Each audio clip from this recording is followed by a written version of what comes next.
Yeah, that's right. Come on, get ready. What's up, boys and girls? What's up, boys and girls? It's your boy, Skeet Jones of the Magical Puppet Playhouse. Man, I am so excited for this show. We got a very exciting show, a phenomenal show, amazing show. That's right, we got music, we got videos, we got some storytelling. We got it all, y'all, right here on the Magical Puppet Playhouse with Skeet Jones. So sit back, relax, call your friends, text your friends, let them know that Skeet Jones is on TV. That's right. And don't forget to hit me up at skeetjones.tv. Skeetjones.tv. You can see me every day. All right, y'all. Well, look, sit back and relax. Don't forget to tell your friends and your parents, and let's have a great time. I'm Skeet Jones, and it takes a village of puppets to raise a child. Boys and girls, Positive Nation Pop Band. 1, 2, 3. The wheels on the bus go round and round, round and round, round and round. The wheels on the bus go round and round, all through the town. The chicken on the bus goes cluck, cluck, cluck, cluck, cluck, cluck, cluck, cluck, cluck. The chicken on the bus goes cluck, cluck, cluck, all through the town. The people on the bus go up and down, up and down, up and down. The people on the bus go up and down, all through the town. The horn on the bus goes beep, beep, beep, beep, beep, beep, beep, beep, beep. The horn on the bus goes beep, beep, beep, all through the town. The wipers on the bus go swish, swish, swish, swish, swish, swish, swish, swish, swish. The wipers on the bus go swish, swish, swish, all through the town. The cow on the bus goes moo, moo, moo, moo, moo, moo, moo, moo. The cow on the bus goes moo, moo, moo, all through the town. The lion on the bus goes roar, roar, roar, roar, roar, roar, roar, roar, roar. The lion on the bus goes roar, roar, roar, all through the town.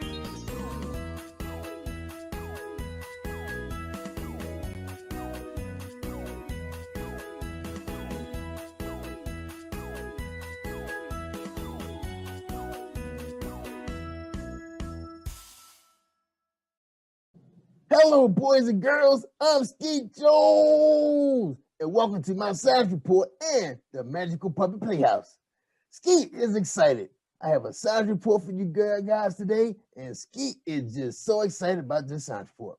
I hope you are, and I hope you follow me on YouTube, y'all. That's right. Just look up Positive Nation TV or Google Skeet Jones, the TV puppet. My cousin Corey is here to do the science report to help me out from his college campus in North Carolina. Today's questions are, what is ice, the history of ice, and how do you make commercial or homemade ice cream? Good. Yeah, I can't wait to do this report, boys and girls. Well, Ski has some amazing and phenomenal videos of different forms of ice that you boys and girls may be or should be familiar with. Hey, cousin Corey, how are you? I'm great, Skeet. How are you? Great, Corey. Are you excited about this science report? I'm excited. All right. Okay, Corey, take it away. Thank you, Skeet. Hey, boys and girls. My name is Corey, and the first question is, why does ice form on top of a lake? Warm water generally gets more dense as it gets colder, and therefore sinks. This fact may lead you to believe that ice should form on the bottom of a lake first. But a funny thing happens to water as it gets even colder. Colder than 4 degrees Celsius, water begins expanding and becomes less dense as it gets colder. As a result, close to freezing, colder water floats to the top and warmer water sinks to the bottom. Eventually, the coldest water, which has a float on top of the lake in wintry conditions, freezes to form a layer of ice. Right when the water freezes to ice, the ice becomes significantly less dense than the water and continues to float on the lake's surface. Wow. Did you boys and girls know that?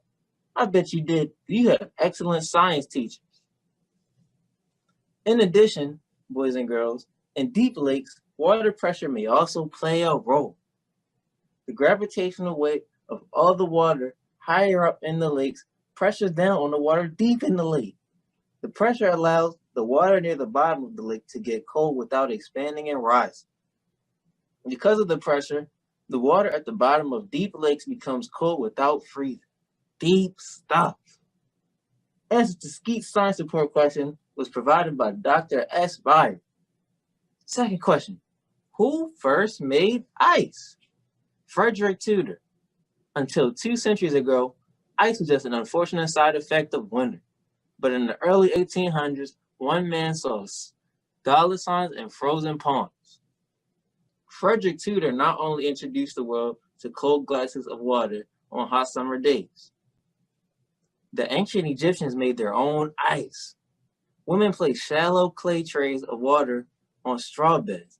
Evaporation, combined with the drop in the night temperatures, froze the water. We all know that ice can be fun for sports and outdoor activities, but it can also be very dangerous by forming thin layers on our sidewalks, roadways, and bridges, making it difficult to continue to navigate. In addition, causes havoc on our trees and power lines. Well, that's all the answers about ice and how it was formed and floats in the water. Wow. Thank you, Cousin Corey. Well, boys and girls, let's thank Corey for a great science report. That was fantastic. Well, boys and girls, it's time for us to talk about Skeet's favorite thing. That's right. Let's talk about ice cream. How is ice cream made and when was it discovered? Are you excited? You want to know? Well, a kind of ice cream was invented in China about 200 BC when a milk and rice mixture was frozen by packing into snow. Boys and girls, what was the first flavor of ice cream? Do you know? Tell me. Come on now. Tell me now. Somebody guessed it. Oh, man. Skeet thought he had you fooled. Yes, it was orange blossom. The very first flavor was orange blossom ice cream. Eventually, it made its way to the New World in the 18th century. That's right. And the first advertisement, for those of you who know a little bit about advertising, like marketing and commercials, ice cream appeared in the New York Gazette on May 12, 1777, not 19, 17. All right, let's talk about how they make commercial ice cream. All right, and these are the 6 steps, real easy. All right, ready, boys and girls? Here we go. Milk, cream, milk solids, sugars, modifying agents, and flavors are blended together in a stainless steel vat. I guess that's a bowl. The mix is homogenized to create a consistent texture, and then the mix is pasteurized by heating at 82 to 85 degrees Celsius for 15 seconds, then cooled to destroy bacteria. You guys know about bacteria. That's a bad thing. But we got good bacteria too. All right. Anyway, back to the report. The mix is left alone for 2 to 24 hours so fat globules solidify and viscosity increases. I guess you got that word right. I get the word right, Jerry Bruce? Oh, my bad. The mix is left alone. I told you that. The mix is frozen at about 7 degrees Celsius and beaten. That's right, beaten, y'all, or agitated. This adds air to the mix. The 6th step is the ice cream is molded, packaged, and frozen around minus 25 degrees Celsius to allow it to harden. And that's what we know about ice cream. Making ice cream at home follows a very similar process. And I guess you probably could buy a kit, when your area box stores, okay? You can use ice cream machines to stir, freeze the mix, which whips in the air while the mix freezes. Well, boys and girls, man, I was so excited about the process about ice cream. Skeet gonna try. I don't think Skeet gonna. He just gonna go to the store and buy some. But it sounds like fun though. Hope you have fun. I hope you have fun making this at home with your family, and maybe get your mom and dad or your grandparents to help you get this process going. Now, send Skeet some pictures of your ice cream if you decide to do it. to jerryvoicelive@gmail.com. Speaking of email, where's my email at Jerry Voice? You don't have one. Oh, okay. Wait, boys and girls. Just send it to jerryvoicelive@gmail.com, my producer, and he will make sure Skeet will get those pictures, and maybe we can post it on the show. All right? Okay. Well, thank you for tuning in, and we hope to see you next week. Stand by for some awesome storytelling and some brand new music videos so we can get our dance on, y'all. Come on, y'all. Yeah. Right, Corey? All right, kids. Yeah. All right. Now, we appreciate Corey spending some time with us from his college campus in North Carolina, and keep studying hard because I know school about to get started. All right. Well, look, y'all. Take care, boys and girls, and don't forget, it takes a village of puppets to raise a child. I'm Skeet Jones from the Magical Puppet Playhouse. Say goodbye, Corey. Bye, y'all. All right. We out of here. Peace, y'all.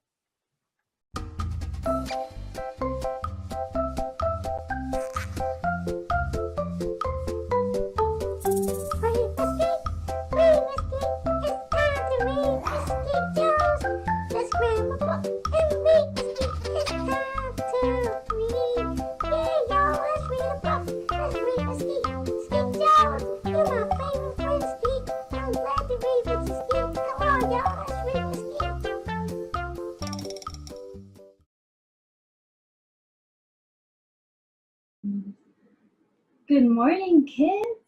So happy to be here with you today. How are you doing? Okay, you have to say it a little louder because I can't hear you. Awesome. I am so happy to be here with you today. My name is Sarah, and you know what I did this summer? When everything was closed down, I wrote a book. I did. I brought it to show you today. Look. It's called Kid on Purpose, A Journey to Wholehearted Childhood, and I wrote it for you. When I was a little kid, I was the ugly duckling. I just didn't fit in. I had two friends. And you know what? When they weren't at school, I had to play by myself, eat lunch by myself. Sometimes I didn't even go outside to recess because I didn't have anyone to play with. So I would just stay inside with my teacher and help however she wanted. I was super sad, and for a really, really long time, I prayed for a friend. I wrote letters to God. Do any of you guys write letters to God? I wrote a whole bunch. I still have some of them. All of them asking God for a friend because I was super lonely and I didn't want to be lonely anymore. And I did get a friend. God sent me Jenny. Jenny was my best friend in 4th grade, in 5th grade, in 6th grade, and in 7th grade, I moved to a new house, to a new city really far away from where I grew up. And I was alone again. Or so I thought. At my loneliness and my new house, right? When I thought I had no one to play with, no one to talk to, no one, in my loneliness moments, I realized that I did have a friend. You know, someone who actually moved with me to my new house, in my new neighborhood. The person who read all my letters all of those years, the person who listened to me, everything I had to say, and I had a lot to say because I had no other friends to talk to, right? The one who gave me a friend when I asked for one, Jesus. And that's why I wrote this book, because Jesus gave me the gift of friendship when I was a kid, when I needed it the most.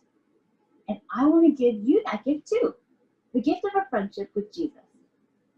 So I'm going to read a couple chapters from my book today, Kid on Purpose, to show you what it's like to be part of God's family. Day 19, Building a Strong Family. Here's what you need to know. The big question.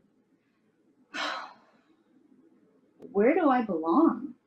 Have you ever asked yourself that? Where do I belong? The big idea. I'm made for God's family. You're made for God's family. Here's the Bible verse. So in Christ, we, though many, form one body, and each member belongs to all others. Romans chapter 12, verse 5. Today, I'll be sharing a little bit from the passage in Ephesians chapter 4, verses 2 through 6. Here we go. Families help each other. But not all help feels good. Sometimes you grow when you're in uncomfortable situations, when you're upset, when you disagree with, need to reconcile with, or ask for forgiveness from those you care about. Healthy families go through hard times and get through them together. Building a strong family is hard and often scary work. It's a promise to tell the truth, to understand you're not always right, to respect differences, and to even look out for your family members, even when it means saying no to something you want. But Ephesians 4, chapter 2, verse 6, it tells us, don't be proud at all. Be completely gentle. Be patient. Put up with one another in love. The Holy Spirit makes you one in every way, so try your best to remain as one. Let peace keep you together. There is one body and one Spirit. There is one Lord, one faith, and one baptism. There is one God and Father of all. He is over everything. He is through everything. He is in everything.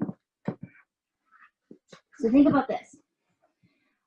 Reminding others and being reminded yourself of what's right in God's eyes is part of being a strong family. Why should you remind other people to obey God? And second, what is humility? Humility. Why is it needed to build a strong family? Let's pray together.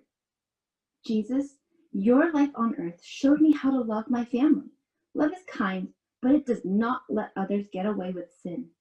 Teach me how to love like that and receive that love in return. Finally, here's what you gotta do. Not very many people like to be corrected. It can be embarrassing. Still, God wants people in his family to remind one another to do what's right in his eyes. So come up with a phrase you and your family can use to gently correct one another when tempers flare. Okay, that's the beginning of the chapter. We'll go right to chapter 20, Making Peace After Pain. All of God's people are part of the same body. You're on one team. But it doesn't always feel that way. It can feel as though you're in competition with one another. It can feel as though you're not good enough, as if you don't belong. No family is perfect, God's family included. It's made up of sinful people in the process of being healed, but not completely healed yet. That leaves room for all sorts of brokenness, disagreements, harsh words, trauma, shame. Try as anyone might to do what's right in God's eyes, there will always be time sin wins. You do something that hurts someone, or someone does something that hurts you. When this happens, find comfort knowing that God doesn't expect you to be perfect. He does, however, want you to make peace by seeking forgiveness and trying to make things right. You can do this by being honest, sympathetic, humble, and committed to keeping each other more like Jesus. So our passage today comes from Ephesians chapter 4, verses 29 through 32. Get rid of all hard feelings, anger, and rage. Stop fighting and lying. Don't have anything to do with that kind of hatred. Be kind to one another. Forgive one another, just as God forgave you because of what Christ has done. Think about this. At times, you'll know when you hurt someone, and at times, you won't even notice. Is there anyone you've upset recently? What can you do to make amends? Let's pray together. God, pour your power, healing, and peace over me today. Hug me. Let me know you're here. Give me courage to seek peace and make things right with those I've wronged. Now, it's time to take action. Make peace after pain. That means looking for ways to start the healing process after a relationship has been broken. Let's talk about different ways to make amends. Apology languages. Making amends is another way to say making things right. When you have to make amends, it's usually with the person you disagreed with. The tension you were experiencing may have led you to say or do things that hurt them, and they might have hurt you too. When people in a relationship cause each other pain, the best way to make peace after the pain is to make amends. Each person has to make things right with the other individual. This includes asking for forgiveness and then showing with your actions that you're committed to doing better next time. Because everyone is unique, how you make amends will be different from one person to the next. Gary Chapman, the same guy who came up with the love languages, he discovered that there are also apology languages, or common ways in which people say they're sorry. I told you he's smart. Read through the apology languages below. Which do you use and which do you respond to best? Now consider this. Which language works best with the people you care about? The answer to that one will likely be different for every person you know. Part of making amends is to learn how to apologize in a way that others respond to best. It's hard work, but it's a sure sign you're committed to loving someone well. To help you remember how to apologize to the most important people in your life, take notes using the chart at the end of the activity. So 1, some people apologize by expressing regret. You can tell if someone means what they say, and you take it seriously when someone expresses regret. When someone says, "I'm sorry," from the bottom of their heart, you know it. That's exactly what you need to make amends. Some people need others to accept responsibility. It's important to you that someone knows what they did wrong and apologizes for how they hurt you. When someone wants to make amends, part of it needs to include something along the lines of, "I'm sorry, I was wrong about doing this to you." Others need genuine repenting. Hearing an apology is important to you, but so is knowing that the person who hurt you will try their best never to do that again. Making amends may sound like, "I'm sorry, next time I'll ask you first instead." Others want to make restitution. This apology language centers around actions. You'll know someone is sorry because of what they do. An apology you'll appreciate will sound like, "I'm sorry, what can I do to make it up to you?" with the person doing what you said right after. And finally, others want you to request forgiveness. You may be someone who needs to hear, "Will you please forgive me?" as part of making amends. If this is you, do your best to give yourself space so you can decide if and when you're ready to forgive the person who hurt you. Now, think of 5 really important people in your life and see if you can figure out their apology language. Day 21. Make the big idea personal. Just as it is with any other family, being part of God's family has its pros and cons. Pros include having guidance from people who love you and God. These same people also experience life with you. They keep you on a path that glorifies God, which involves both supporting and correcting you. Cons include saying yes to growing in hard ways, admitting you don't always know or do what's right, changing bad habits, and learning new ones.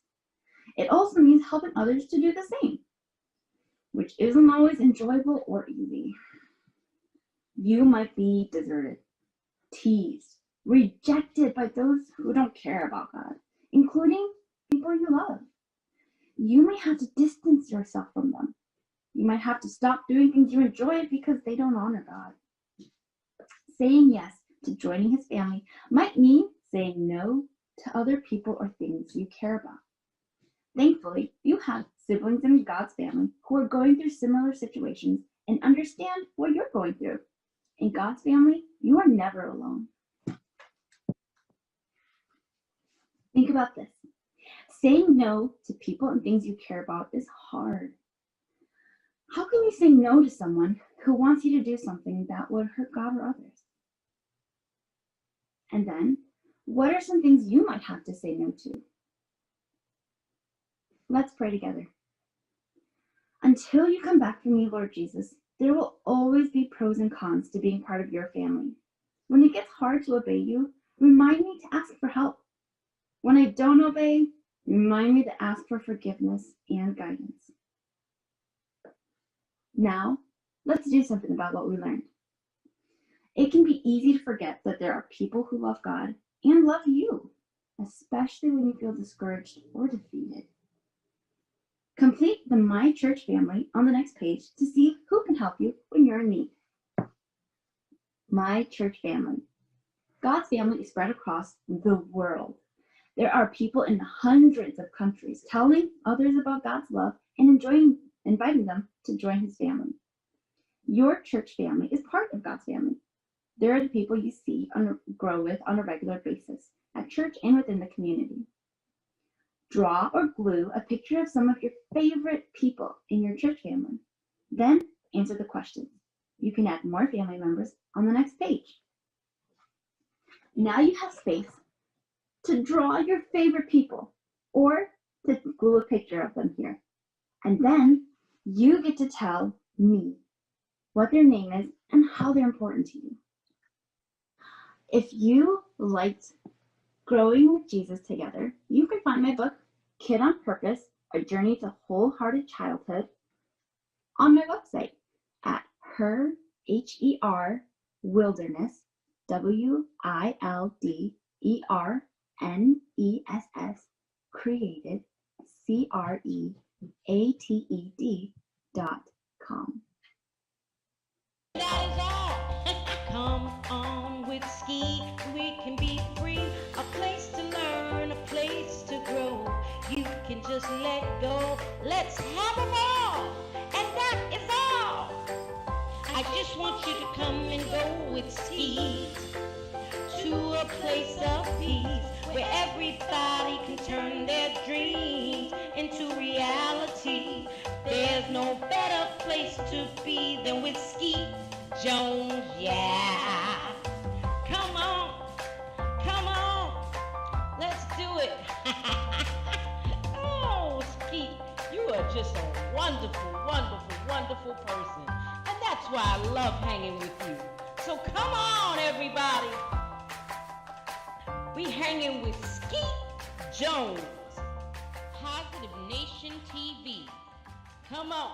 Hey, boys and girls, thank you for tuning in. I'm Skeet Jones, and this is the Magical Puppet Playhouse on Positive Nation TV.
Yeah, that's right.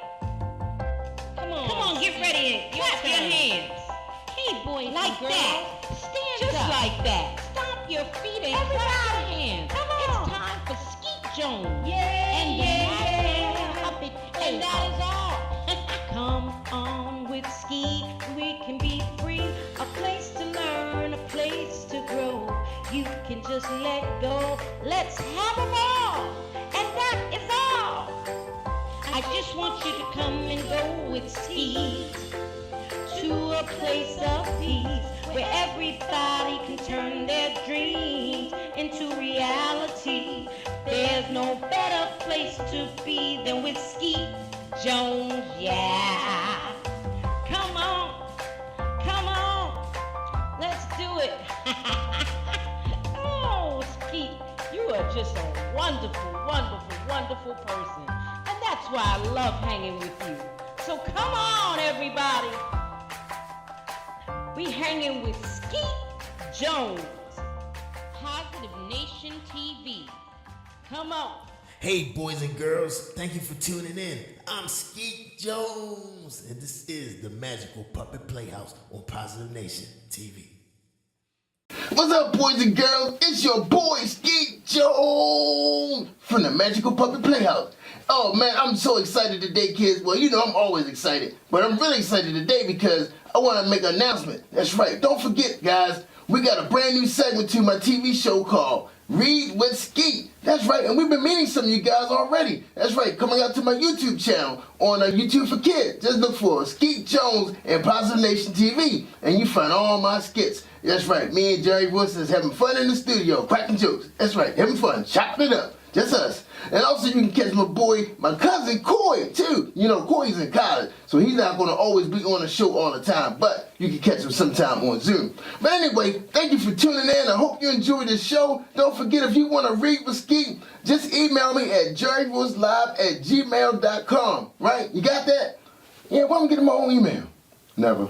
Oh, well, anyway, use jerryvoicelive@gmail.com because my producer just told me I won't be getting my own email. So just hit jerryvoicelive@gmail.com and Skeet will come Zoom with you. Come meet you guys. Yeah, we're going to have some fun, y'all.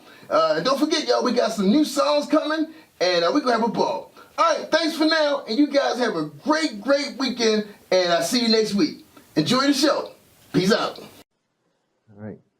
Hey, boys and girls, I'm Skeet Jones, and welcome to the... Oops, cut. You messing up, Jerry Boys. I know.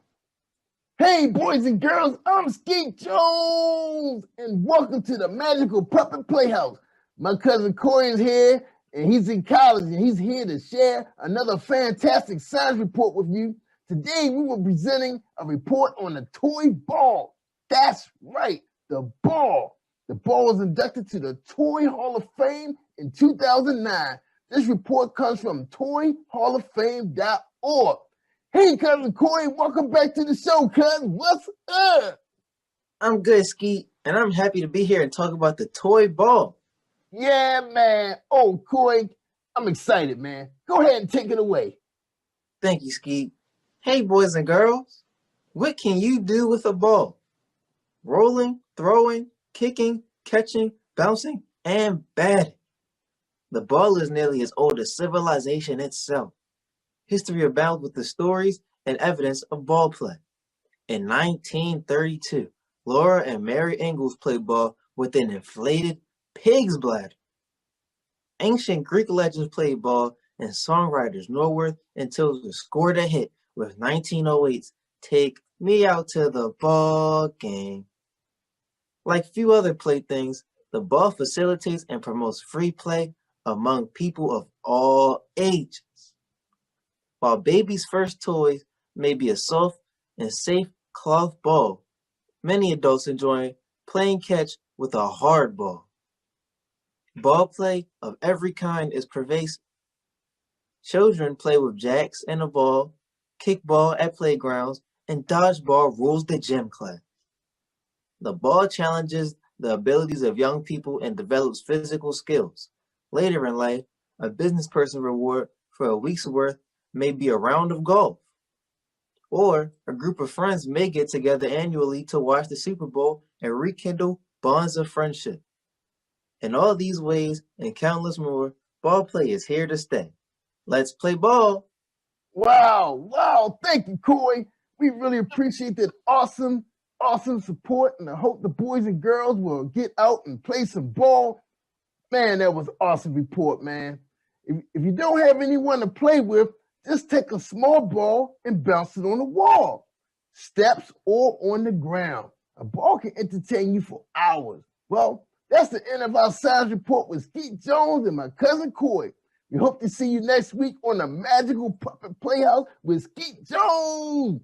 I'm Skeet Jones of the Magical Puppet Playhouse. Take care, everybody, and hope to see you. And don't forget, it takes a village of puppets to raise a child. Peace and hand grease. See you, Corey. Thanks a million. Get good grades, man. Get them good grades. Thanks, Skeet. All right, boys and girls. Take care, everybody. See you next week. Cut, Jerry Boys. Cut. Let me push the button. Man, you gotta use the mouse, man.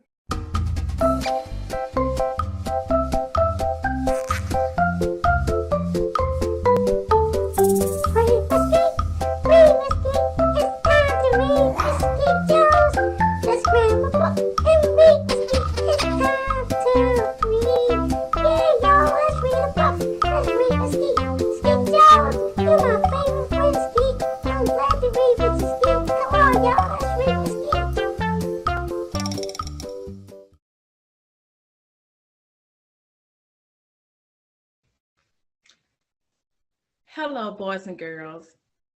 I am Iretta Adams Rose, and I am here to read with Skeet. I want to share with you my book on bullying. No, it's not you. You are great. Physical, verbal, and cyberbullying are some types of bullying that young children or young adults experience. Bullying is not okay. You are not alone. Talk to someone. No, it's not you. You are okay. Some days I don't want to go to school. Mom screams as I walk away from the car. Have a fabulous day at school, son. Be great, Jonathan. Thanks, Mom. Once I enter school, I see them walking towards me. I try to turn around and go a different way. Hey, shouts one of the kids that is as tall as a refrigerator. I speed up, but it's too late. They see me.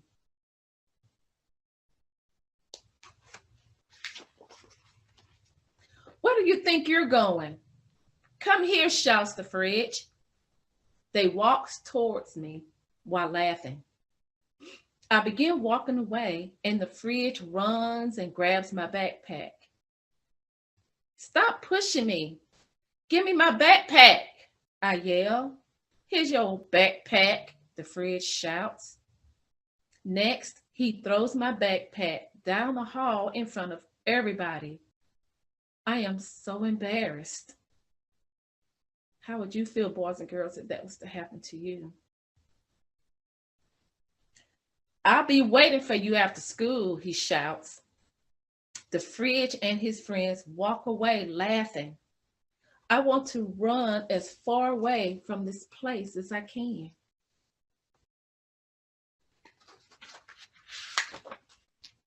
As I enter class, my teacher asks me why I'm late. I'm never late for class. I don't know what to say. I just stare at her. She looks at me and tells me to begin the assignment on the board and try to get to class on time. Mrs. Starr is one of my best teachers. She is always telling us to be great because the world needs us in the future. Right now, I don't feel so great. I feel miserable. I think about talking to Mrs. Starr about the tall kid, but then I decide not to because someone may see me. I don't know what to do. It's our fabulous teacher, Mrs. Starr.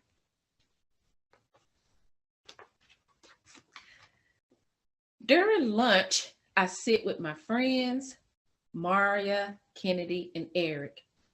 As soon as I take a drink from my juice, the fridge walks by and bumps me out of my seat and onto the floor along with my lunch. It happens so quickly. Clean that mess up, the fridge says as he walks away laughing with his friends. Leave him alone, Maria shouts, jumping from her seat to help me from the floor. Wow, it's great to have friends like Maria to be there to help out. Hey, you shouldn't let them keep pushing you around like that, says Eric. They're going to keep doing it if you don't do anything about it. Why do they bother you, Jonathan? Kennedy asks worriedly. I don't know. I don't know. Well, it should matter why they're doing it. It shouldn't matter at all. They are bullying him and it's wrong, Maria says.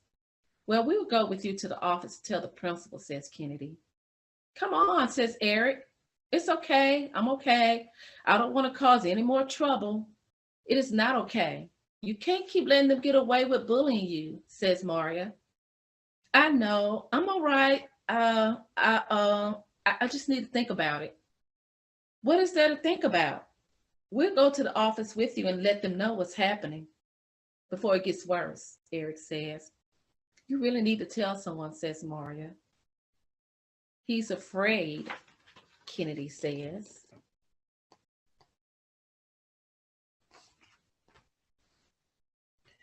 If that's true, Jonathan, we'll go to the office for you, insists Maria. No, don't do that. I'll do it myself. Thank you for your help. I walk away quickly. What do we do? I overhear as Kennedy asks our friends. I look over my shoulder just as Maria shakes her head. I don't know. I feel like we need to say something to someone. When the bell rings to go home, I run as fast as I can to get to my mom's car before they see me. Whew. I make it. I'm so ready to go home. My mom looks at me with a smile. How was your day, son? It was good, I say while trying to smile. During the drive home, I think about my friends who tried to help me earlier. They really care about me. I need to tell my mom and dad, but it's so embarrassing. I know they would probably go to the school to talk to someone. I decided not to tell them. Yes, today is going to be a better day. It's Saturday, and I don't have to go to that school to face those boys. We are on our way to visit with family where everything is fun and there's always something good to eat. But while I'm sitting there by myself with family all around laughing and talking, I'm thinking that Monday will soon be here and it will start all over again. I think about what my friends said about telling someone.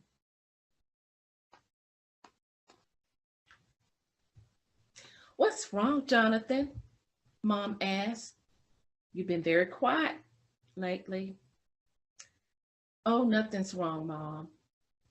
There's something. I can tell that something is bothering you. Are you sick, Mom asked. No. What is it, son? It's just that, well, some of the kids at school bother me. They do things to me that I don't like.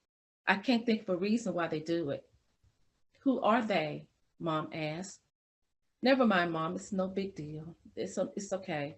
Yes, it is a big deal to me, son, she says, concerned. Well, there are these kids at school.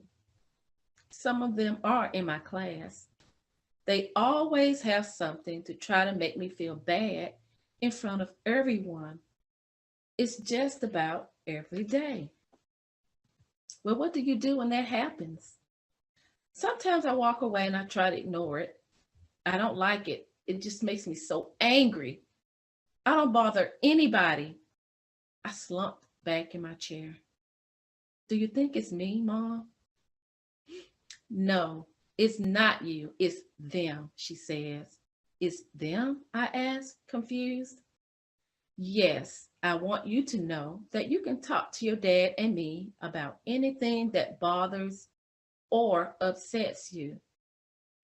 Mom, I'm a little afraid to say, but I have been pushed, hit by some of the kids at school. I don't like it. Why do they do it? There must be something wrong with me. I was wondering if it was because I get good grades, or maybe they just think I'm different in some kind of way. I don't know what it is. I don't want to go to that school. Why do I have to go to that school anyway? Jonathan, listen to me. You are great. Trust and believe that. I can't tell you why people bully, but I can tell you that it's wrong. I want you to know that you are much better than that. Do not let their bullying control how you feel about yourself. There are so many things that make you special. You are a great artist. You're good with numbers and math, and you do some great jumps on a trampoline. I could go on and on, son, about the things that make you great. Also, think about all the people that love and care about you for being you. We need to let your teacher and principal know what is happening. Your dad and I will come to the school with you. We can do it together. They won't know you're being bullied at your school unless we let them know. Well, I did have some friends try to get me to report what was happening to the office. They were even willing to go with me. Sounds like you have some good friends who care about you, Mom says, smiling. But Mom, you just don't understand. It will only make it worse when you and Dad come to the school. My classmates will know why you're there. No, it will not make it worse. Letting the problem go on will make it worse. Jonathan, bullying is never all right. You should feel comfortable and safe at school. I want you to be able to focus and be all that you can be in class. I'm happy that you talked to me about it, son. None of the kids should be hitting, doing things, or using words that make you feel bad. Mom, I do feel better talking about it. We can talk to someone at the school together. Let's do that. We'll tell your dad all about it when he gets home from work this evening. Mom smiled. Now come on and get some of this cheesecake before it's all gone. Thanks for listening, Mom. I feel so much better. I love you, Mom says, hugging me tightly. I love you too, Mom. I think to myself, I'm glad I talked to my mom.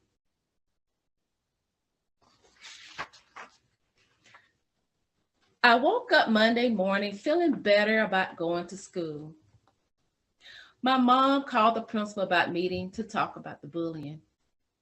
My parents walked with me to the office, and as we passed my friends Maria, Kennedy, and Eric in the hall, Maria smiles and says that everything will be all right. Please come in and have a seat. We do not put up with bullying in our school, my principal says while drinking her coffee. We will get down to the bottom of this problem because I want all my students to feel safe. My principal, she looked right at me. I am proud of you, Jonathan, for letting us know about the bullying. You are very brave. Your speaking up not only helps you, but others as well. Wow, that was easy. I should have said something sooner.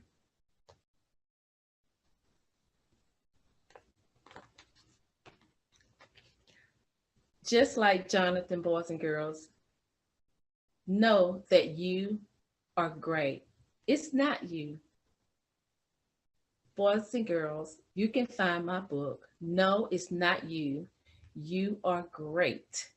A beautiful story about finding your voice. Just like Jonathan, talk to someone. You can find this book on bullying in retail on social media. Remember, no, it's not you. You are great.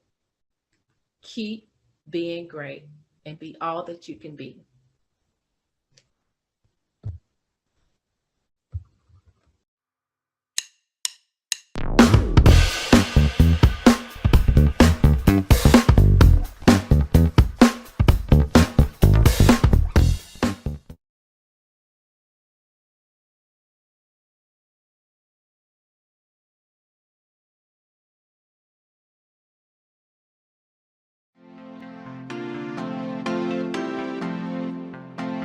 I'm Skeet Jones and Positive Nation. Do your thing, Sky. Old MacDonald had a farm, E-I-E-I-O. And on his farm he had a cow, E-I-E-I-O. With a moo-moo here and a moo-moo there, here moo, there moo, everywhere moo-moo. Old MacDonald had a farm, E-I-E-I-O.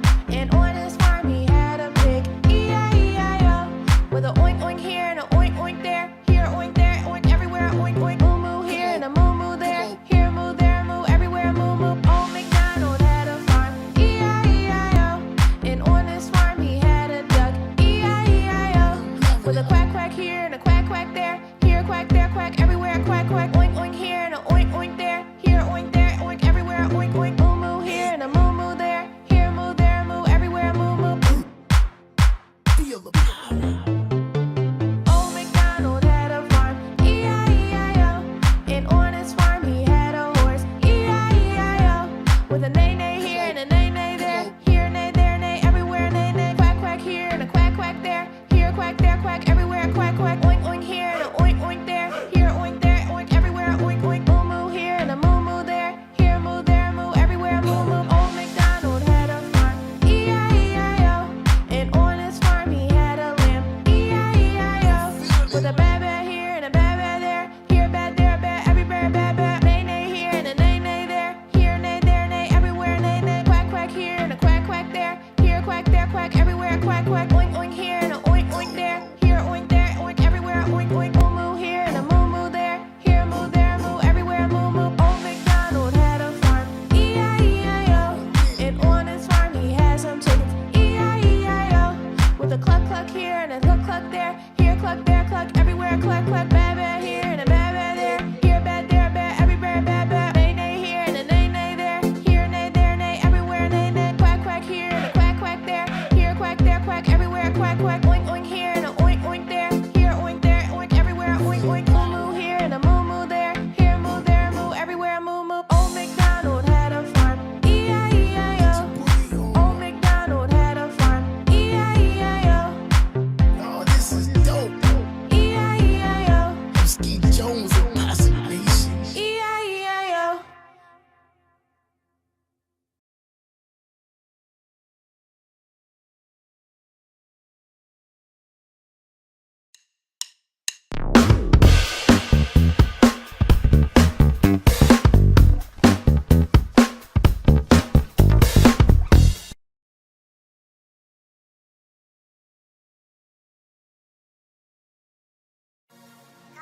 Call the assembly. Yes, I am. Yes, I am. You wanna write a song? Get a notepad and a pen. If you are not the same, why can't I see the change? You know the words I say. To love me is to obey. Jesus, tell me write this down. Worship that He won't come from my life. Is my submission to Him is all honor. So this is my response. Lord, anything they are, anything I ask, this is my total worship. Lord, anything they are, anything you ask, this is my total worship. So remember when you did rapping sin, and I came far your whole life as a sacrifice. I gave up mine to pay the fine for your whole life. I paid in full as an example of how you should live before me. But you're holding back, you keep giving part, but not your whole heart will come before me. But I am a standard. Don't you know that I am God? You want all of me, but everything you giving me back is partial. Son, I have a standard. Don't you know that I am God? You want all of me, but everything you giving me back is partial. Jesus, tell me write this down. The worship that he wants come from my life is my submission to him is all undone. This is my response. Lord, anything they are, anything else. This is my total worship. Lord, anything you are, Lord, anything they are, anything else. This is my total worship. You will receive the glory.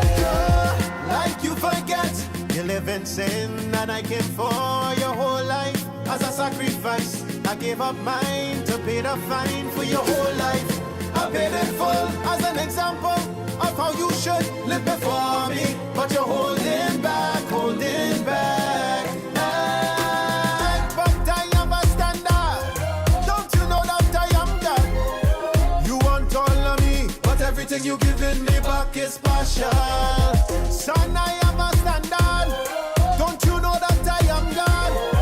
You want all of me, but nothing that you give is substantial. What else do you want me do?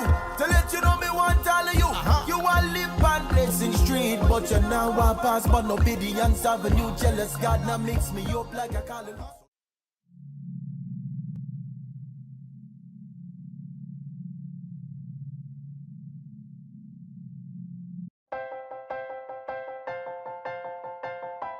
And yeah, that's right.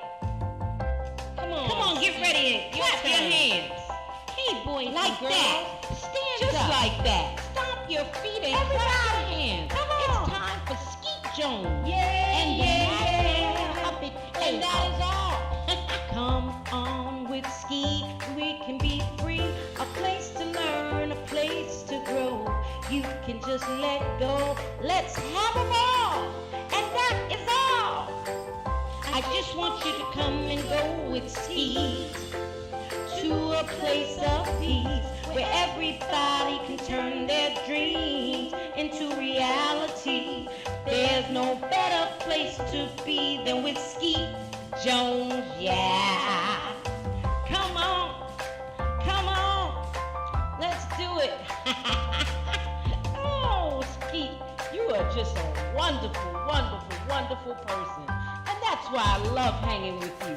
So come on, everybody. We hanging with Skeet Jones, Positive Nation TV. Come on. Hey, boys and girls, thank you for tuning in.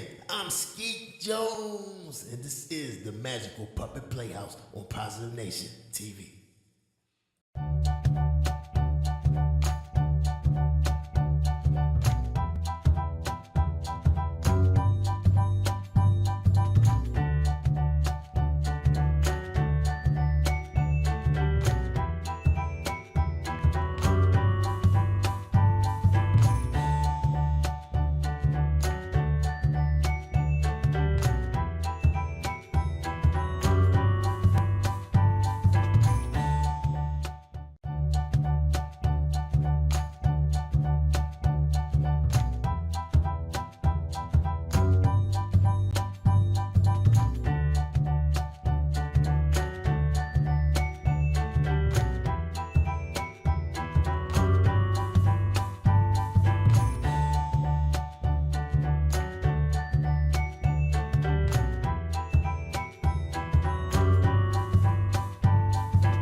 And yeah, that's right. Come on, get ready and clap your hands. Hey, boys, like that. Stand just up. Like that. Stomp your feet and clap your hands. It's time for Skeet Jones and the Magical Puppet Playhouse. And that is all. Come on with Skeet, we can be free. A place to learn, a place to grow. You can just let go. Let's have a ball. And that is all. I just want you to come and go with Skeet to a place of peace where everybody can turn their dreams into reality. There's no better place to be than with Skeet Jones, yeah. Come on, let's do it. Oh, Skeet, you are just a wonderful, wonderful, wonderful person. And that's why I love hanging with you. So come on, everybody. We hanging with Skeet Jones, Positive Nation TV. Come on. Hey, boys and girls, thank you for tuning in. I'm Skeet Jones, and this is the Magical Puppet Playhouse on Positive Nation TV. Hello, boys and girls. Welcome to the Magical Puppet Playhouse. I'm Skeet Jones, and I have a really big surprise for you. It's my pleasure to introduce my good friend. That's right, she's on the Magical Puppet Playhouse. She's on Positive Nation TV, and she's here now with Skeet Jones. What's up, CZ? How you doing, CZ? Hi, Skeet. Thank you for having me. I'm doing well, and I'm so happy and honored to be on your show. Oh, you're welcome, CC. I'm so excited, not just about the report, but I'm excited to have you on my show. I just love you. You just make me laugh. I just love talking to CC. Thank you. She make me laugh all the time. CC, you gotta FaceTime me sometime. Oh, I definitely will. oh, I'm sorry. We gotta get back to the show. Yeah. All right, sorry, CC. I lose focus sometime. We gotta get back to the show. All right. Jerry Rush get back. Yes. Yeah. All right. Okay. All right, CC. All right, I'm excited about the science report and what you're about to present. So what do you have for the boys and girls? Tell them, CC. Tell them. Okay, so today we're doing a report on the making of a baby doll. Wow. Wow, that is awesome, CC. Well, go ahead. Take it away. Okay, well, thank you, Skeet, and hello, boys and girls. My name is Cece, and my report about the baby doll, and this report can be found on toyhalloffame.org. And the toy that's known as the baby doll was inducted into the Toy Hall of Fame in 2008. So I have a few questions to start off this report. What period did the baby dolls first appear? What were earlier dolls made from? And what period did the baby doll first appear? Well, before the first baby doll appeared in the mid-1800s, girls were limited to companion-style dolls or elaborate fashion dolls, neither suited for cradling or cuddling. Unlike companion dolls with which children play tea party and dress up, baby dolls have a specific function in imaginative play. Children primarily treat baby dolls as they would infants. They are toted around in strollers, fed from high chairs, and even rocked to sleep just like newborns. Since the mid-19th century, doll manufacturers have worked very hard to produce dolls that look and act like infants. In 1922, doll designers even reached a new level of realism with the Bilo baby, which is a doll that is supposed to look like a 3-day-old newborn. Wow. The 1930s saw the proliferation of drinking wet dolls such as Betsy Wetsy and Tidy dolls. Nowadays, baby dolls come with so many functions that allow them to do things such as eat, crawl, play peekaboo, and even respond to a child's voice. Well, every baby doll, from the simplest version to even the most technologically advanced, serves a very special function in cultivating, nurturing, and parental roles in children, all while promoting open-ended active play. So, what were earlier dolls made from, you ask? Early dolls would have been made from materials such as cloth, clay, wood, and even leather. Dolls made of corn husks were used in harvest celebrations, and dolls were used in fertility practices and to teach children traditions. Nowadays, most homes with children will have dolls in some form, whether they're soft, cuddly rag dolls, realistic baby dolls, fashion dolls, or even superheroes. Well, thank you, boys and girls. That's the end of my report about the baby dolls. Oh, wow, Cece, that was great. Wow, you did a wonderful job on that report about the baby doll. Thank you for joining us on the Magical Puppet Playhouse. Thank you, Cece. Thank you, Skeet. I'm honored to be on the show. Bye, everyone. Yeah, we hope to have you back. All right, thank you, boys and girls, for joining us, and we see you next week. I'm Skeet Jones on the Magical Puppet Playhouse. So stay tuned for some storytelling, and we're going to have some rocking songs for you, too, to dance on, right, CZ? Yeah, you get to dance, y'all. All right, bye-bye, boys and girls. Bye-bye. See ya. See ya. All right, cut. Cut. I said cut. Cut. Come on, Skeet, stop. Cut. I hear Mimi barking. Mimi barking on my show. I know.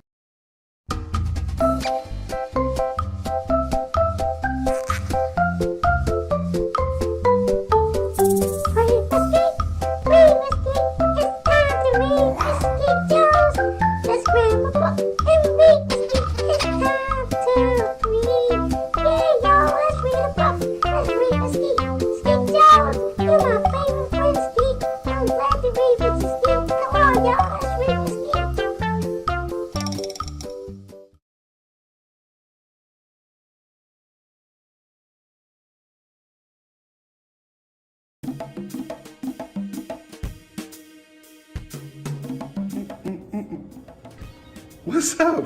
How you doing? I hope you're having a great day. First of all, I want to send some positive energy your way. But before you leave, I just want you to sit down for a couple minutes and let me read this book that I wrote, called Smart Mouth. I really think that you will really appreciate the lesson in there. I mean, I know somebody that has a smart mouth. You know someone. Everyone knows somebody that has a smart mouth. Let's get to the core of what this book talks about. She had an answer for everything, but she knew nothing at all. With a thorax full of silly, she was always quick to cut off someone before they could complete their sentence. So knowledge and correction always escaped her. Her attitude was terrible. Her outer exterior was gorgeous. The cancellation. Her mouth moved quicker than her feet. So she fell for anything.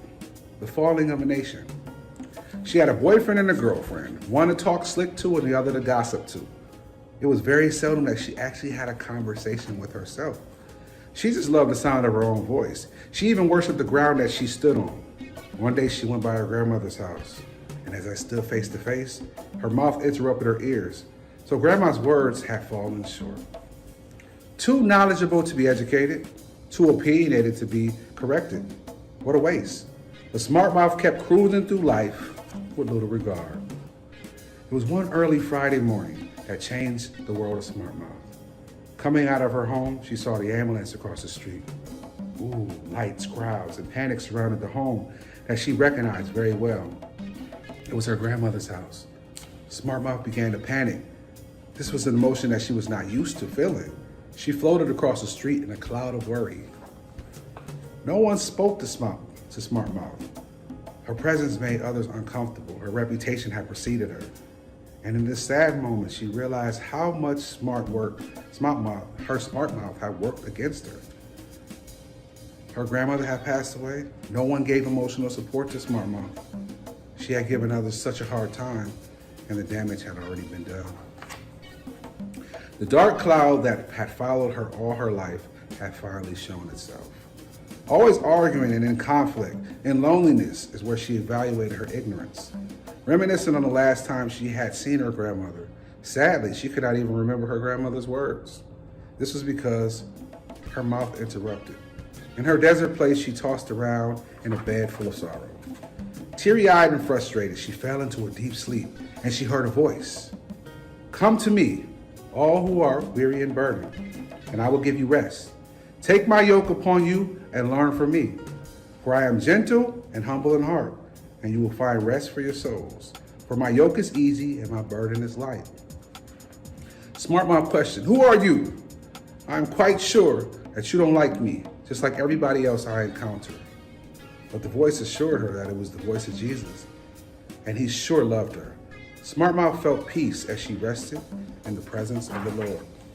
She had a vision of herself using her mouth to build individuals up instead of tearing them down. She woke up feeling as though she knew what her calling was in life. She would use her mouth to reform the world around her. She began to read her Bible daily. She also went back to school and received her law degree. Smart Mouth was on a mission to be a positive force in her community. She named her law firm Smart Mouth Associates. She used her smart mouth to make others aware, wiser, and confident. She won 10 cases in her first year. Knowing that she was making a difference had brought her purpose in life. She was invited to speak at schools, churches, and even the White House. Smart Mouth told her story everywhere she went. It didn't take long for her to accumulate a huge fan base. She had changed the meaning of the word smart mouth. Proud of the new path that she had chosen in life, Smart Mouth finally made peace with the memory of her grandmother. She went to visit her grave and did not say one word while sitting next to the headstone. She heard a voice in the wind say, "I knew you could do it. God gave you the smart mouth for a reason, and now you are using it wisely. I am proud and love you." Smart Mouth cried tears of joy, finally realized that she could learn more from people if she just sat and listened while they were speaking. She had become a successful lawyer, and now she decided to move into politics. She began to infiltrate Congress and make a change. People loved her, and eventually she decided to run for office. Smart Mouth got many powerful people to back her campaign, and she was overwhelmed to find that she had been nominated for president. That November, she won the presidential race, making her the first female president in United States history. No matter what race, creed, or economic class you stand in, you can always use your mouth to bring positive change in the world. I wrote this book to inspire the next world leaders, community activists, and more. Use your mouth to speak the truth. Use your mouth to make others better. Use your mouth to make those around you smarter. Be a Smart Mouth by Derek Spears. I hope you enjoyed that. Skeet, I hope you enjoyed that because it has a lot of good meaning. And that's what we're here on earth to do, to inspire others to be better people.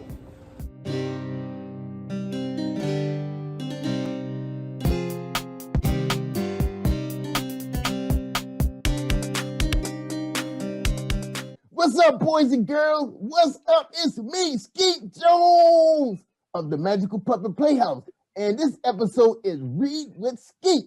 And today on the show, we got my man, KT. He's out of Georgia. I believe is this Savannah, Georgia? Yes, sir. All right. So go ahead, KT. Introduce yourself to everybody and tell us what book you're going to be reading to the boys and girls. I'm Kimon Timmons, also known as KT. I'm 9 years old, and I'm a fourth grader. All right. That is awesome, man. So what book do you have for us today?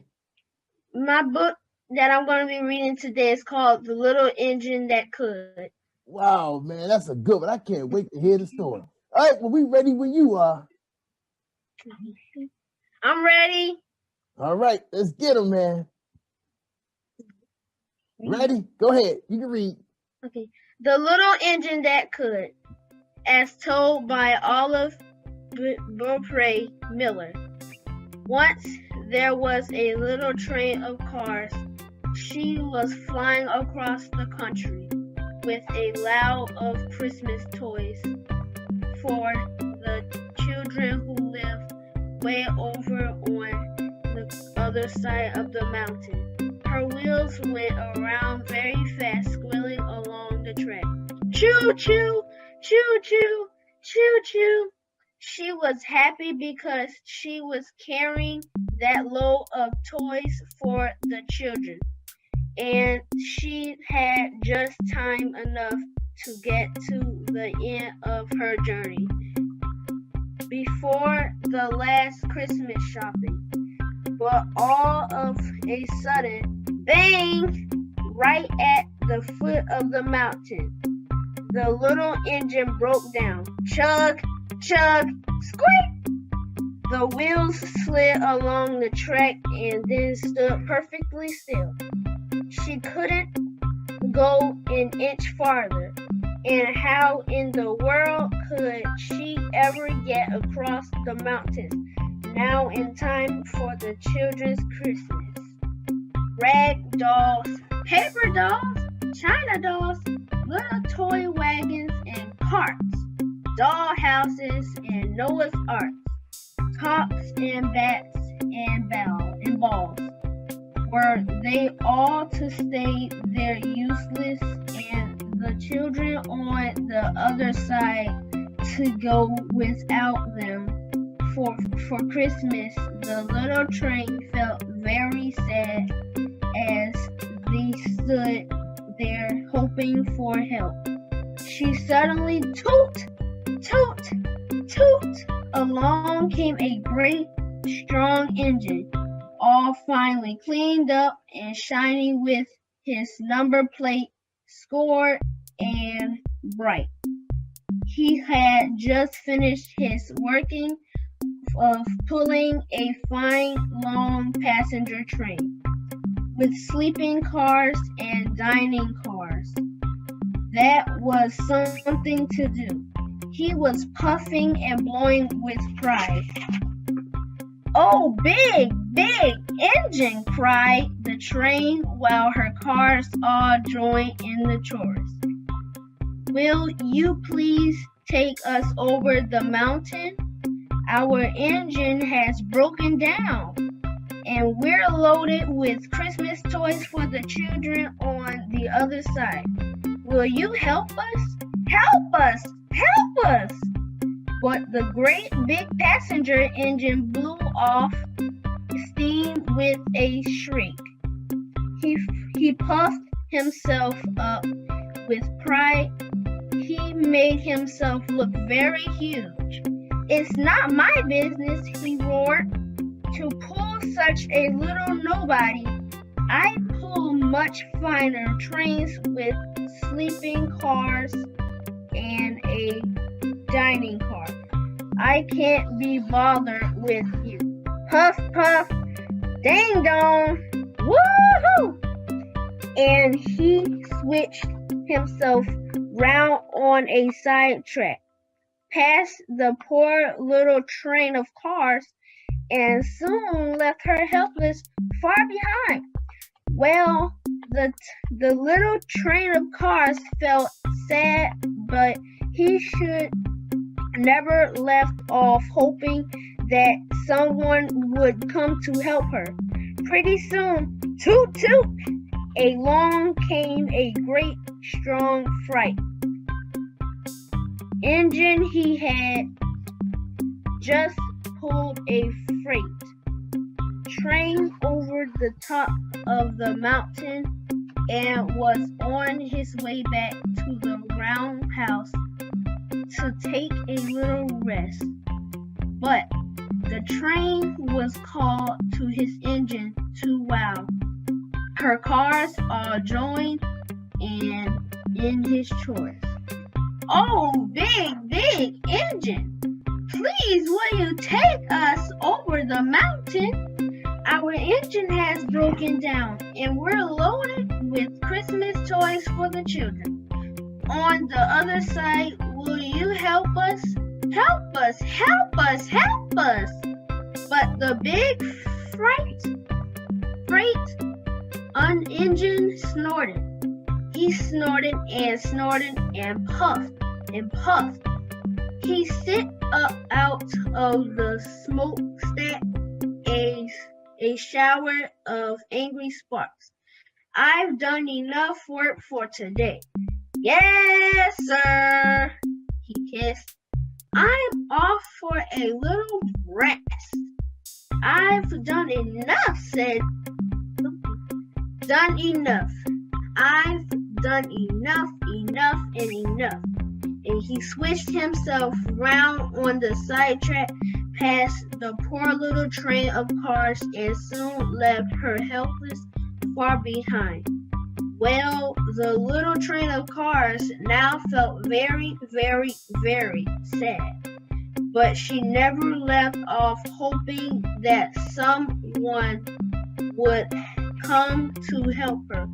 Pretty soon, dragging along, there came slowly up the track a rusty, dusty, dinging engine just about the size. The engine that had been pulling the train, this rusty, dusty, danging engine, was sighing and moaning and grunting. He was rumbling and grumbling and groaning. But the little train called out while her cars all joined in the chorus. Oh, engine, engine, please will you take us over the mountain again? Our engine has broken down and we're loaded with Christmas toys for the children on the other side. Will you help us?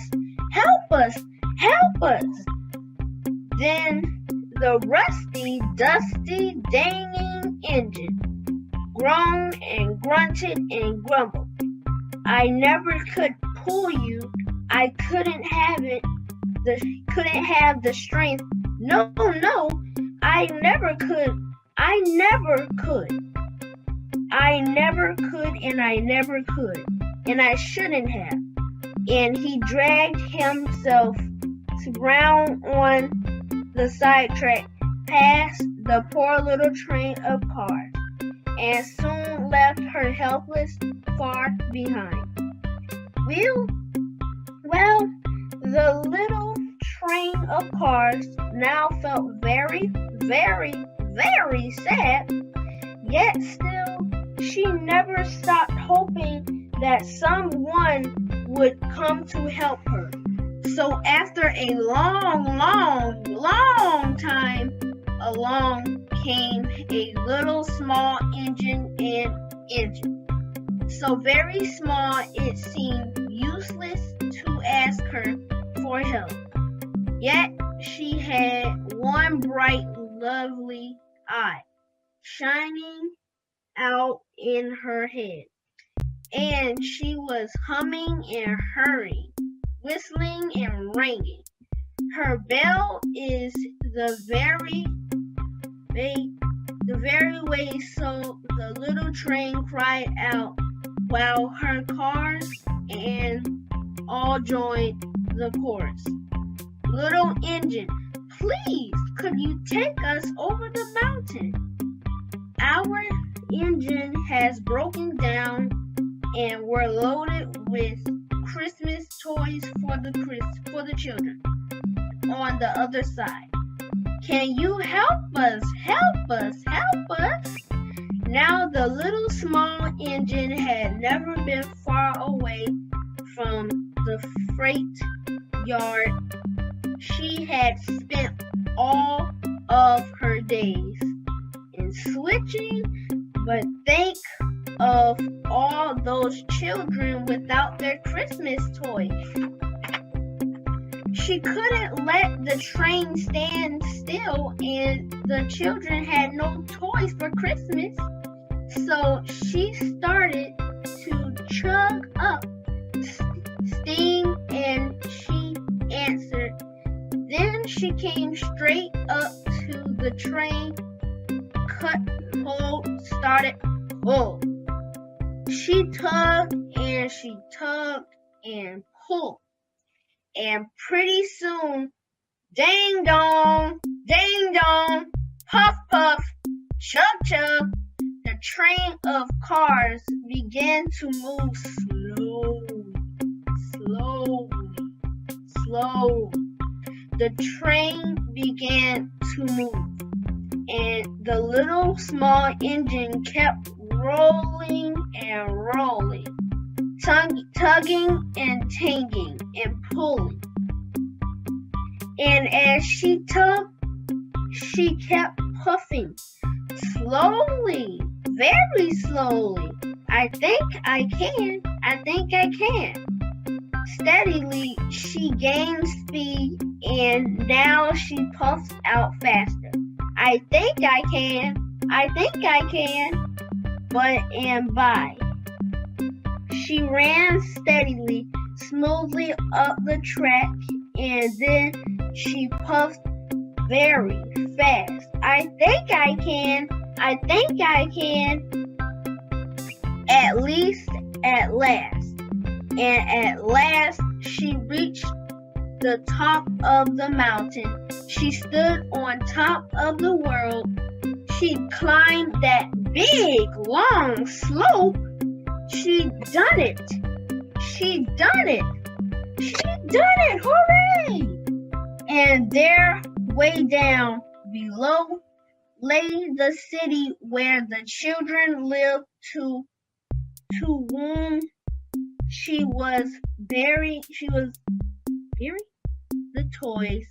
She gave on puff of joy. Just one great big long puff. Then down she started sliding after, faster, faster, faster. And as she went, she kept puffing. I thought I could, I thought I could, I thought I could, I thought I could. The little train of cars squealed behind her, and the little children down in the city got their toys for Christmas. The end. All right, man, you did a phenomenal job, man. Oh, I love that story. All right, give the boys and girls the title of that book and hold it up so they can see it. They may want to get a copy. My book house story time. It's called It's My Book House Story Time. Oh, wow. Yeah, Skeet With had a good time. All right. Thanks for reading with Skeet. You're welcome. Thank you, KT. Well, ladies, boys and girls, ladies and gentlemen, parents, grandparents, we want to say thank you so much for tuning in to the Magical Puppet Playhouse with Skeet Jones and KT. Take care, and we hope to see you guys next week. All right? So don't forget, y'all, it takes a village of puppets to raise a child. I'm Skeet Jones for the Magical Puppet Playhouse. Take care, everybody, and don't forget, peace and hair grease.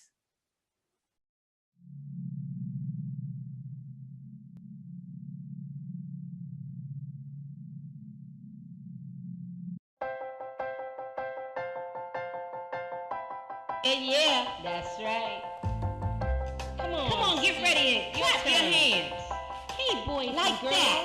Stand just up. Like that. Stomp your feet and clap your hands. Come on. It's time for Skeet Jones. And the puppet, and that is all. Come on with Skeet, we can be free. A place to learn, a place to grow. You can just let go. Let's have a ball. And that is all. I just want you to come and go with Skeet to a place of peace where everybody.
Yeah, that's right.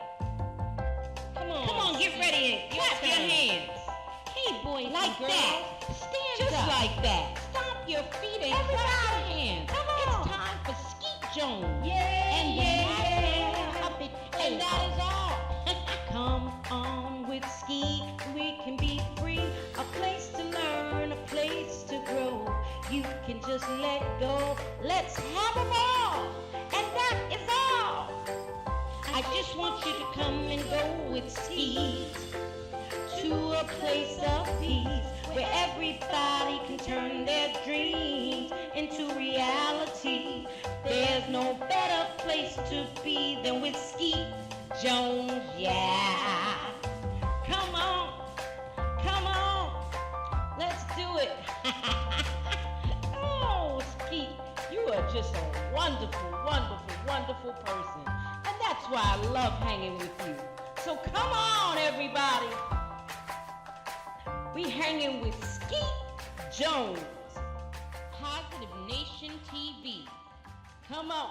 Hey, boys and girls, thank you for tuning in. I'm Skeet Jones, and this is the Magical Puppet Playhouse on Positive Nation TV.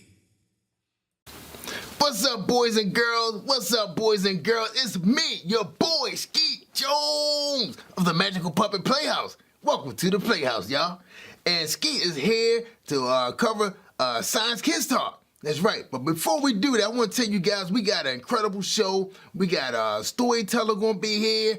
And, of course, we going to have some dancing going on. That's right. we going to get our dance on. And I think our video today is going to be by Harvey Morris called Everybody. Is that right, producer? That is right. Awesome. Thank you, producer. Great producer.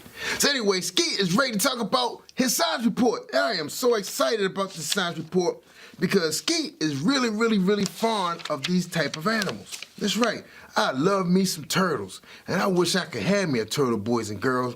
One day, Skeet gonna get himself a pet, and I'll be able to share it with you guys on the show because I heard they are in my community. So hopefully I'll be able to get me a box turtle. Yeah, let them run around. Well, Mimi. Yeah, y'all know Mimi, our little Yorkie. Yeah. Well, anyway, let's talk about the sea turtles. That's right, our report is on sea turtles, not green turtles. Sea turtles. Sea turtles, also called marine turtles, look like regular turtles, but they have flippers instead of legs. Yeah, flippers. Check it out. Check out the screen behind me. They have been on Earth for more than 100 million years, according to the World Wildlife Federation, WWF. This makes them one of the oldest animal families on the planet. The information can be found at livescience.com. All right? Or livescience.com, whatever you want it to be. All right, boys and girls, let's talk about the size of the sea turtle. Man, you guys are going to be surprised about this because I was surprised. There are 7 species of sea turtles, and some of them are larger than others. The largest sea turtles is the leatherback. They're the largest, the leatherback. They grow up to 7 feet tall. Well, 7 feet long, not tall. Basketball players are tall. Sea turtles are long. And they weigh up to 2,000 pounds, almost the weight of your family vehicle. The largest leatherback ever found on Earth was 8.5 feet. And it weighed 220 pounds. That was a big sea turtle. Wow. And that was reported by the National Geographic. All right, you check that out online. The smallest sea turtle is the Kemp's Ridley turtle. It grows up to about 2 feet long, and it weighs 100 pounds. Yeah, but the size of you kids. Yeah, you can pick it up. Let's talk about the habitat. Sea turtles live all over the world. Some sea turtles live in the Gulf of Mexico, and some can be found as far as Nova Scotia. You know, that's in Canada. Some live around Australia. Some species make their home pretty much anywhere in the ocean on this planet Earth. Green sea turtles and loggerhead sea turtles tend to stick to tropical and subtropical coastal waters. That's right. All right, let's talk about what they eat. I know you guys want to know what they eat. You're going to be surprised, y'all. I bet you a lot of you think they eat plants. How about bugs? What about worms? Nope. Sea turtles are carnivores, which means they eat only meat. Well, not just only meat, but they eat meat. Through their diet varies depending on the species. They eat shrimp, seafood, crabs, jellyfish, snails, sponges, and algae, and some other little things running around the bottom of the ocean. Something we'll never see. Well, let's talk about the babies or the offsprings.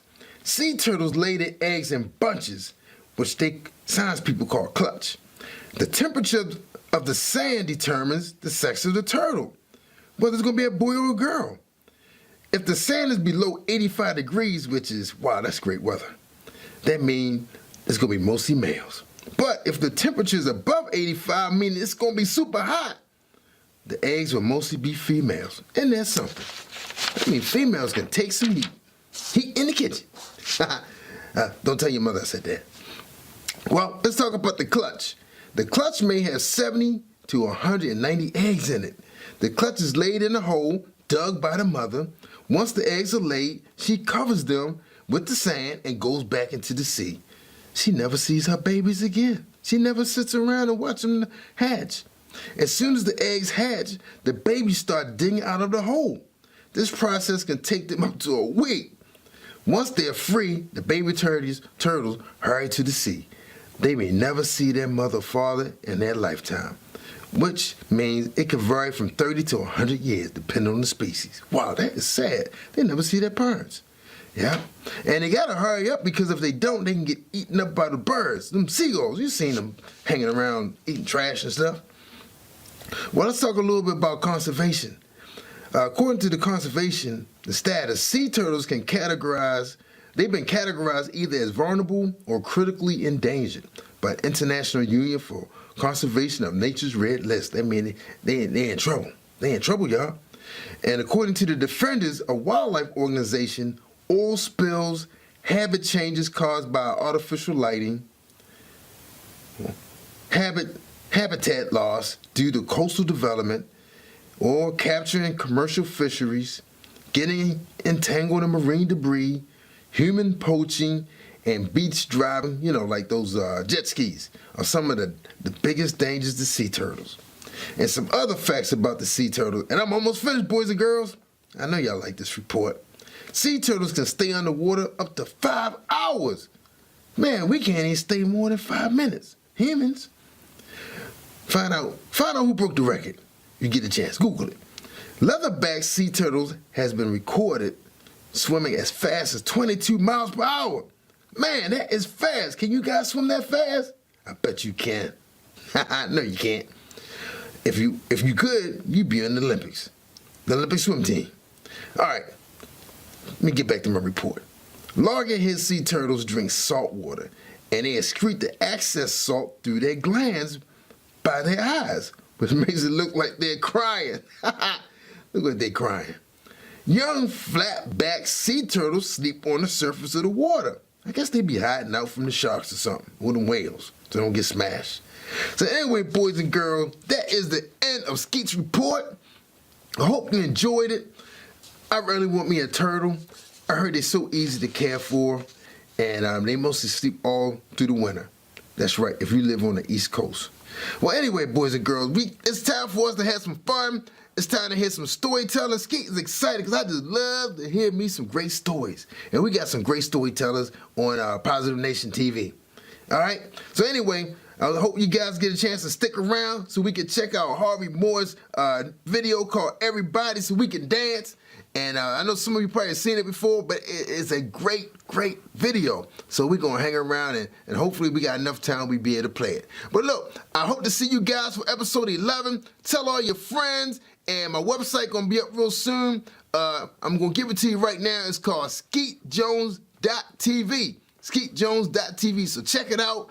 I got these brand new nice shirts right here. That's right. Skeet got his own apparel. So you can check it out. See if you get your parents to help you out. It's right, because I know some of you don't have no jobs and you don't get no allowance. It's right. You spend all your money on the PlayStation. Anyway, so check me out at SkeetJones.tv, and I hope to see you guys as other TV shows and clips and commercials and stuff. Skeet playing around in the studio.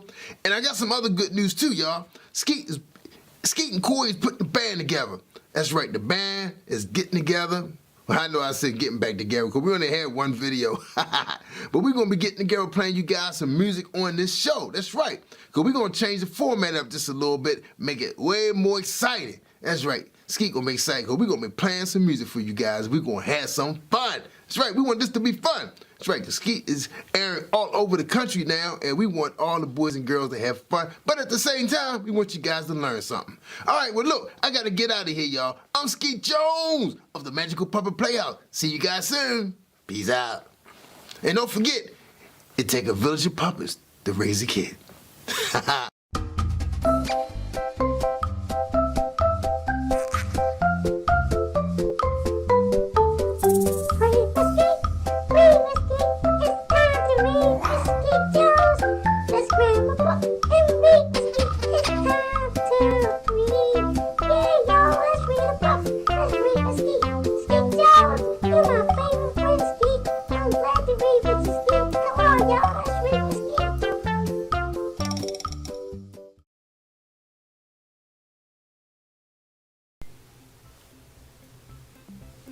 Hi everyone, I'm Allison Olivia and I wrote the book The Adventures of Super Cam, the superhero for kids. I'm going to read it to you. If you don't mind, have a seat and listen up.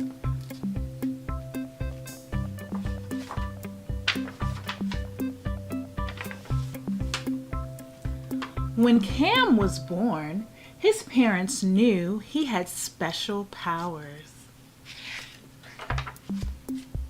When Cam was 10, he realized he had special powers. He could jump tall houses, run faster than a speeding bullet, and lift things 500 times his weight.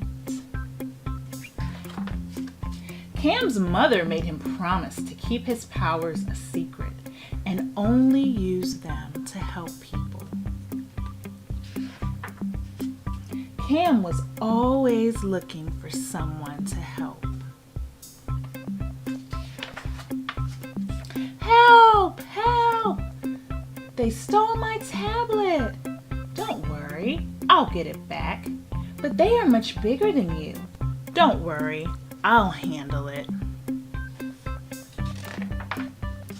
Give it back now. Cam lifted one of the boys by his shirt until he screamed. Here, leave me alone. Wow, that's amazing. What's your name? Call me Cam. I'll call you Super Cam. Thanks again. Another mission accomplished. Thank you, Father, for sending me someone to help.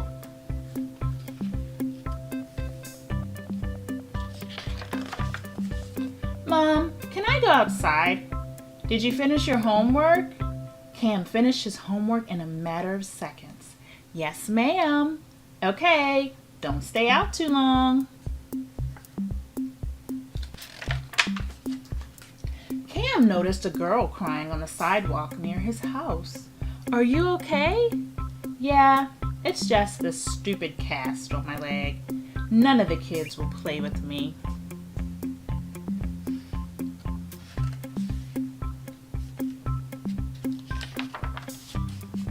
I'll hang out with you. Do you know how to play chess? No, but I want to learn. Okay, I'll teach you. My name is Cam. What's yours? Nice to meet you, Cam. I'm Jessica, but you can call me Jess. How was your day, Cam? It was good. I made a new friend. Are you ever not making friends? I guess not. Get ready for dinner. We're going to early church service tomorrow. Yes, ma'am. Tell your dad dinner's ready. What's for dinner, Mom? It's the meal of champions. Yes, it must be macaroni and cheese. You know it.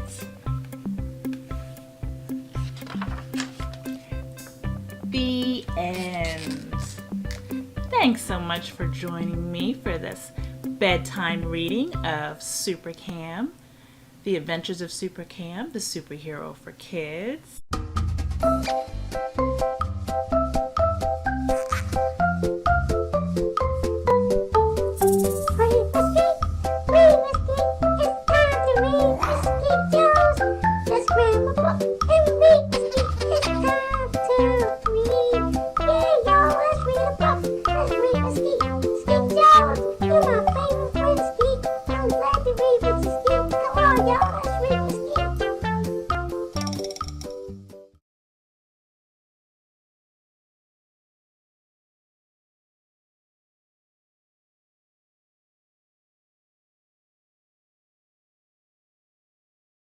Everybody, everybody. Boom, boom, boom, boom, boom, boom, boom, boom, boom, boom, boom. Everybody, everybody, everybody. Just breathe, breathe, just breathe, breathe, just breathe, breathe, just breathe. Everybody, everybody, everybody, everybody. Now clap your hands, clap your hands, clap your hands, clap your hands. Now clap your hands, clap your hands, clap your hands, clap your hands. I'm praising the Lord, ain't fooling around. I gotta keep praising and I won't turn around. Gotta keep my head up, keep my eyes on the prize, keep my wisdom in the front and my word by my side. I trust in the Lord and lean on His understanding and living in His kingdom. Happy is the man who finds wisdom and frees himself from spiritual prison. So wisdom is the principal thing. Get wisdom in all you're getting. Get understanding, it's all done. She will bring you honor. When you embrace, take out the time to free your mind. Don't be so blind. Why don't you shine? Walk in the light, fight the good fight. Take up the crown, lady, get down. Everybody, everybody, everybody, everybody. Now move your feet, move your feet, move your feet, move your feet. Now move your feet, move your feet, move your feet, move your feet. I'm praising the Lord in the sanctuary. Lift them on high and I hope that you hear me. Get with my people, let's meet in the prayer. Meet prison for his acts that are showing up mighty. Sing a new song to the Lord, let's praise him. Dance to the Lord, let's shout. You're amazing. Let the saints be joyful in his glory. And when you're saved, you can tell your story. Shout, shout to the Lord with triumph. Praise him on the loud side, the cymbals. Praise him with the sound of the trumpet. Love him with all your heart. Faith without works is dead. Give thanks for the Lord is good.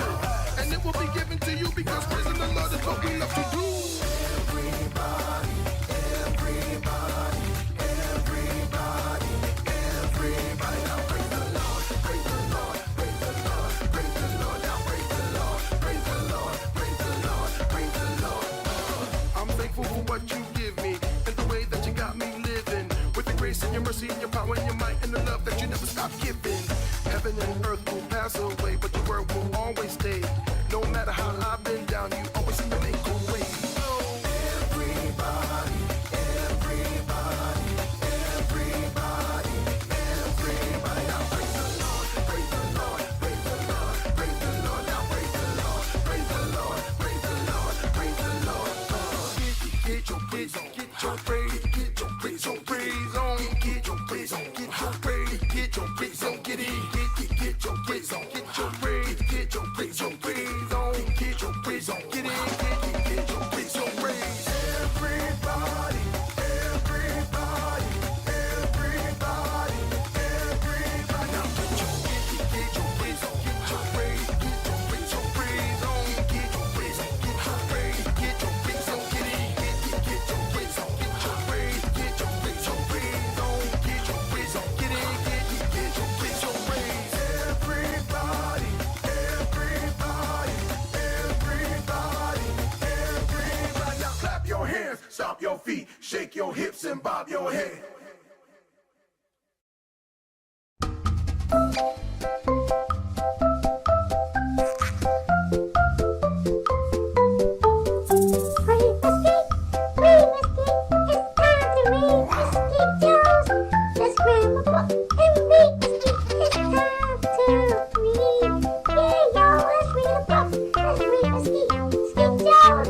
Skeet, I'm glad to read what you Skeet. Come on, y'all, let's read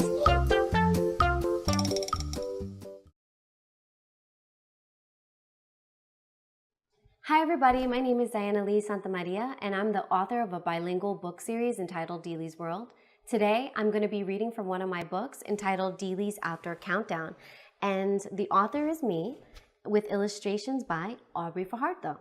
But first, I have a story, what could it be? I have a story, come listen and see. I have a story, what could it be? Gather around to read with me. First, I want to put on my handy dandy Dealey glasses. Oh, by the way, this is Dealey, and this is her cat, Mr. Mustache. Are you ready? Morning, Mr. Mustache. Time to go out and play. I cannot wait to explore all day. Just let me grab my magnifying glass and explorer sash. And Dealey was up and out with a flash. The countdown starts now. Ready, set, kapow! Outside in the yard, Dealey shouted, Look what I see! 10 bluebirds chirping at me. Are you ready to count? 10. 1, 2, 3, 4, 5, 6, 7, 8, 9, 10. With a hip and a hop, I see 9 butterflies flying up top. 9. 1, 2, 3, 4, 5, 6, 7, 8, 9. Oh my, oh why, now I see 8 bumblebees buzzing, oh geez. 8. 1, 2, 3, 4, 5, 6, 7, 8. And who can this be? Oh, I see 7 marching ants underneath the plants. 7. 1, 2, 3, 4, 5, 6, 7. With a whoop and a swoop, I see 6 large beetles around my hula hoop. 6.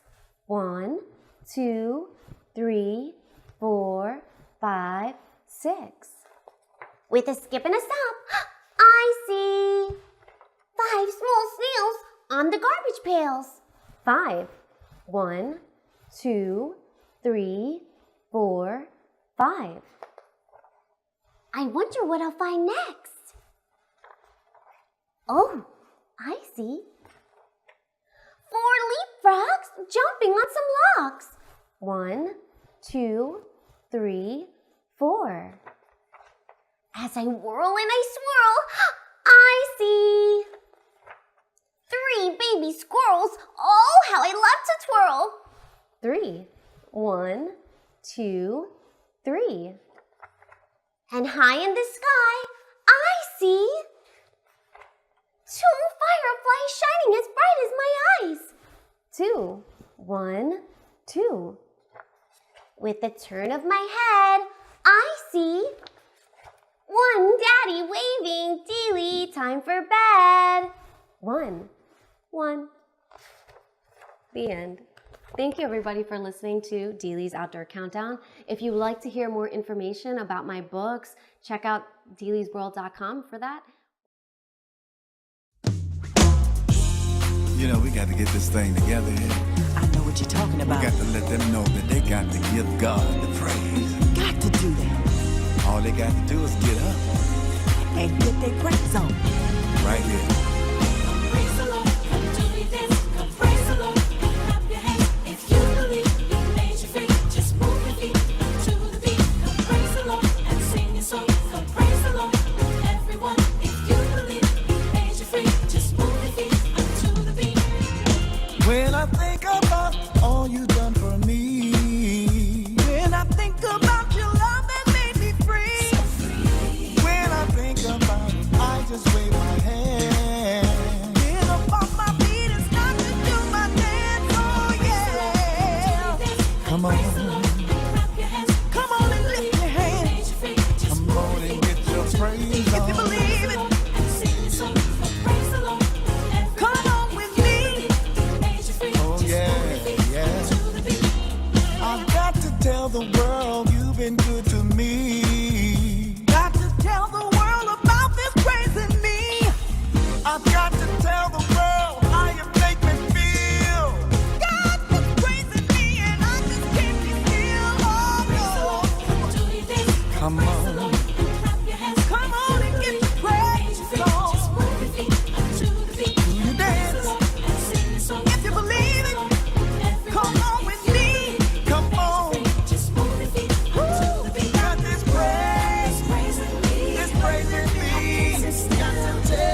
it.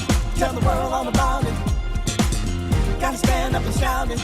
Just how good he's been to me. Gotta stand up and shout it. Tell the world all about it.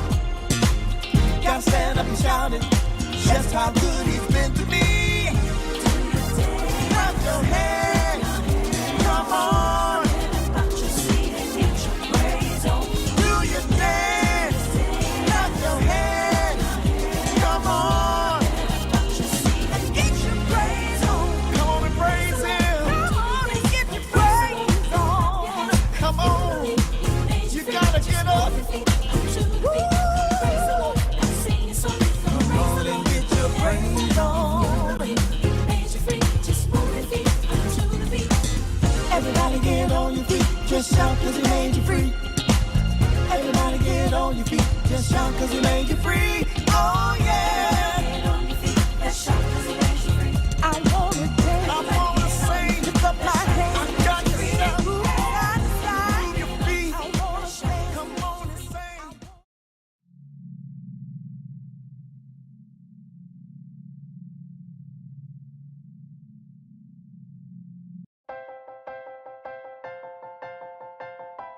And yeah, that's right. Come on, get ready and clap your hands. Hey, boys, like and girls, that. Stand just up. Like that. Stomp your feet and clap your hands. Come on. It's time for Skeet Jones. And the Puppet and that is all. Come on with Skeet, we can be free. A place to learn, a place to grow. You can just let go. Let's have a ball. And that is all. I just want you to come and go with Skeet to a place of peace where every